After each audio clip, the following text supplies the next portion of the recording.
हाय बंधुरा এই দেখো আবার আমি হাজির হয়ে গেলাম। আজ বানিয়ে দেখাবো বাঙালিদের অতি প্রিয় পোস্ত। হ্যাঁ, আজ বানাবো অমৃত স্বাদের পেঁয়াজ পোস্ত।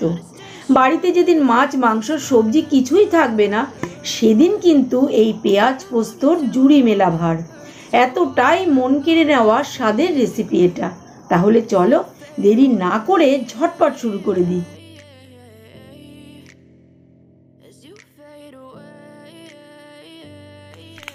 পেঁয়াজ পোস্ত বানানোর জন্য আমি এখানে এক প্যাকেট পোস্ত নিয়েছি। এটা জেকের 50 গ্রামের একটা প্যাকেট। আমি প্রথমে প্যাকেটের মুখটাকে কেটে নেব। দেখো কেটে নিয়েছি। এবার আমি একটা বাটিতে পোস্তটা ঢেলে দিলাম।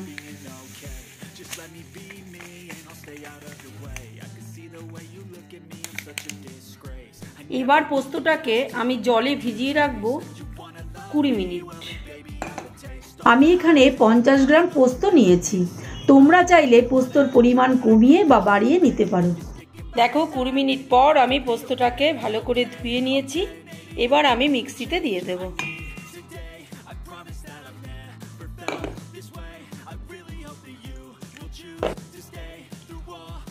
খুব অল্প পরিমাণে একটু জল দিয়ে দিলাম।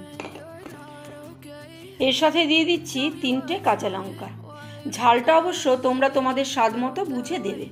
আর একটা কথা বলে রাখি বন্ধুরা, এই পোস্তটাকে আমি মিক্সিতে বেটে নিচ্ছি, তবে তোমরা যদি শিলপাটাতে বেটে নিতে পারো তাহলে আরো ভালো হয়।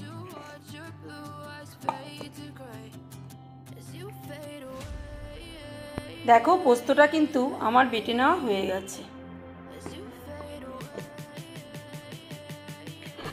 আর দেখো এখানে আমি 2টো পেঁয়াজ একটু লম্বা করে কুচি করে কেটে নিয়েছি।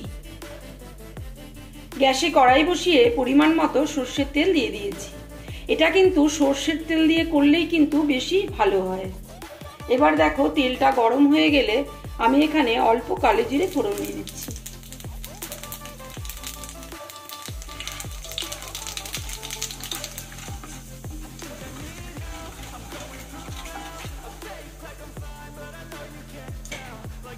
কালো জিরেটা একটু ভেজে নিয়ে সুন্দর গন্ধ বেরোলে এবার আমি দিয়ে দেব কুচি করে রাখা পেঁয়াজগুলো।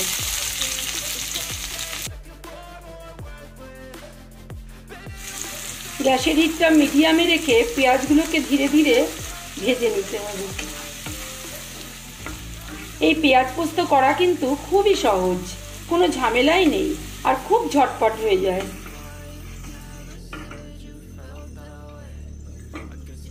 দেখো পেঁয়াজটাতে কিন্তু আমি নুন দেব না। নুন দিলেই জল বেরিয়ে যাবে আর পেঁয়াজের ক্রাঞ্চি ভাবটা চলে যাবে। একটুখানি আমি ঢাকা দিয়ে দিলাম। দেখো 1 মিনিট পর আমি ঢাকাটা খুলে দিলাম।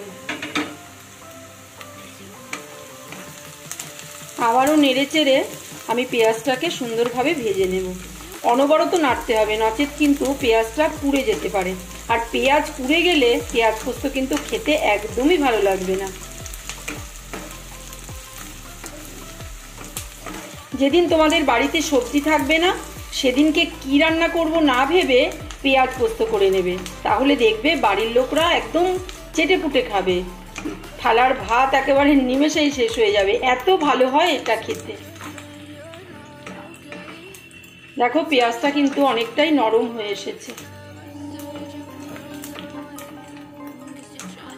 এরকম ঘুরিয়ে ঘুরিয়ে নেড়ে চেড়ে ভাজবে, তাহলে পেঁয়াজের মানে ভাজাটা খুব সুন্দর হবে।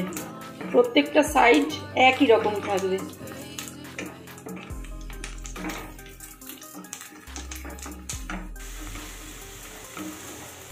দেখো পেঁয়াজটা আমার একদম ঠিকঠাক ভাজা হয়ে গেছে।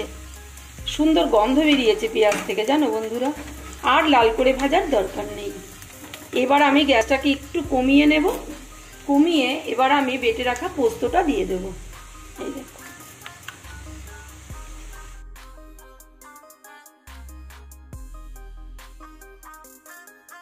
গ্যাসের হিটটা লোতে রেখেই প্রথমে পোস্তটাকে পেঁয়াজের সাথে মিশিয়ে নিতে হবে। তারপর গ্যাসের হিটটাকে মিডিয়ামে রেখে ধীরে ধীরে ভেজে নিতে হবে।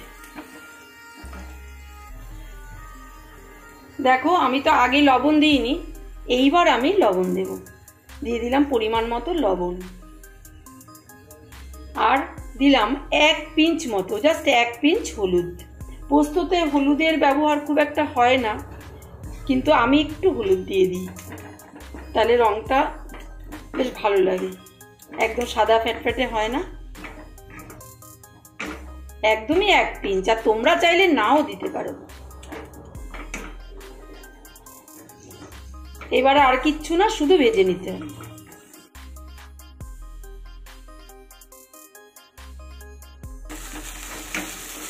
দেখো ভেজে নিয়ে আস্তে আস্তে তেলটা ছেড়ে আসছে, এরকম একটা মন্ড মতো হয়ে যাবে। সুন্দর করে ছড়িয়ে ছড়িয়ে ভাজতে হবে।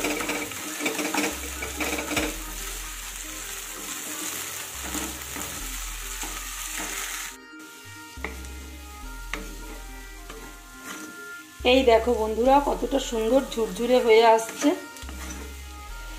একদমই সময় লাগে না। পোস্তটা দেওয়ার পরে মোটামুটি 3-4 মিনিট ভেজে নিলেই একদম পেঁয়াজ পোস্ত যায়।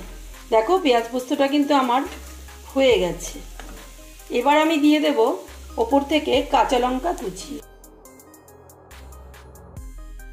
এতে দেখতেও যেমন ভালো লাগে, আর একটু ঝালঝাল হলে খেতেও বেশ ভালো লাগে। এটাকে মিশিয়ে দেব। দেখো বন্ধুরা, কতটা লোভনীয় হয়েছে দেখতে। আমার পেঁয়াজ পোস্ত কিন্তু একদম রেডি। এই দেখো, এবার নামিয়ে নিয়ে গরম ভাতের সাথে পরিবেশন করবার পালা। আমার পেঁয়াজ পোস্ত রেসিপিটি তোমাদের কেমন লাগলো অবশ্যই কমেন্ট করে জানিও কিন্তু। যদি ভালো লেগে থাকে তাহলে বাড়িতে আজই বানিয়ে ফেলো, আর আমার ভিডিওতে একটা লাইক আর একটা সুন্দর কমেন্ট করে দিও। আজ তাহলে আসি, আবার চলে আসবো নতুন রেসিপি নিয়ে। সবাই ভালো থেকো, টাটা।